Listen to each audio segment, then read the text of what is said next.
સમાજને એક મેસેજ છે. વેશ્યાવૃત્તિ પણ આ જે સ્ત્રીઓ કરે છે એ પણ સમાજની સેવા જ છે ને.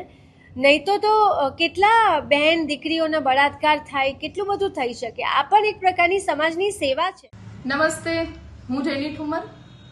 આજે સવારે ગુજરાતી પિક્ચરના કલાકાર એવા બેન શ્રી મોનાબેન થીબા દ્વારા એક સ્ટેટમેન્ટ આપવામાં આવ્યું કે વેશ્યાવૃત્તિ એ પણ એક સમાજ સેવા છે.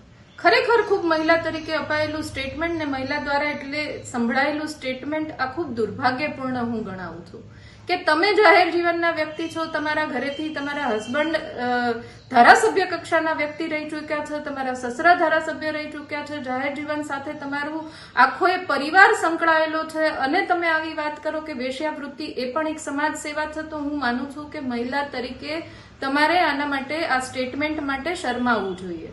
કારણ કે સંજોગો ને પરિસ્થિતિ કદાચ ગમે એ હશે, ઘણા સમય પછી ગુજરાતી પિક્ચરમાં તમારું પુનરાગમન થયું એના માટે તમને અભિનંદન પાઠવું છું.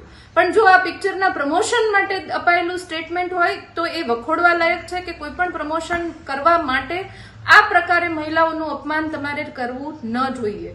કેટલી બધી સામાજિક સંસ્થાઓ વેશ્યાવૃત્તિમાંથી બાળકીઓને અને મહિલાઓને કાઢવા માટે દિવસ રાત મહેનત અને પ્રયત્ન કરી રહ્યા છે કે જેથી કરીને સામાજિક સ્તર ઊંચું આવે. કેટલી બધી એનજીઓઝ આ મહિલાઓને ફરીથી સોસાયટીમાં પ્રસ્થાપિત કરવા માટે મોટી મોટી મુહિમ ચલાવી રહ્યા છે અને ત્યારે તમે આવું સ્ટેટમેન્ટ આપો છો કે આ પણ એક સમાજ સેવા છે, તો હું માનું છું ત્યાં સુધી આના માટે તમારે જાહેર મીડિયાના માધ્યમથી માફી માંગવી જોઈએ. અને જો તમને એવું લાગતું હોય કે તમે જે કીધું એ બરાબર છે, તો હું પણ જાણવા માંગુ છું કે આવી સમાજ સેવા કરવા માટે કેટલી બહેનો સામેથી આવે છે કે કેટલી બહેનો આ સમાજ સેવા કરવા માટે જ્યાં છે ત્યાં પોતાની એ જ પરિસ્થિતિમાં રહેવા માંગે છે. એટલે તમે આનો અભ્યાસ કરો. જો સમાજ સેવા કહેવાતી હોય તમારા મતે, તો આનામાં કેટલી મહિલાઓ જોડાયેલી છે આ સેવા કરવા માટે અને હજી પણ એમાં ગરકાવ રહેવા માંગે છે. એટલે માનું છું ત્યાં સુધી આવા પરિવારમાંથી આવતી મહિલાઓ કે જેમાંથી તમે મોનાબેન આવો છો એને આ સ્ટેટમેન્ટ નથી શોભતું, પણ તમે જે પણ સંજોગોમાં આપ્યું હોય ભગવાન સદબુદ્ધિ આપે.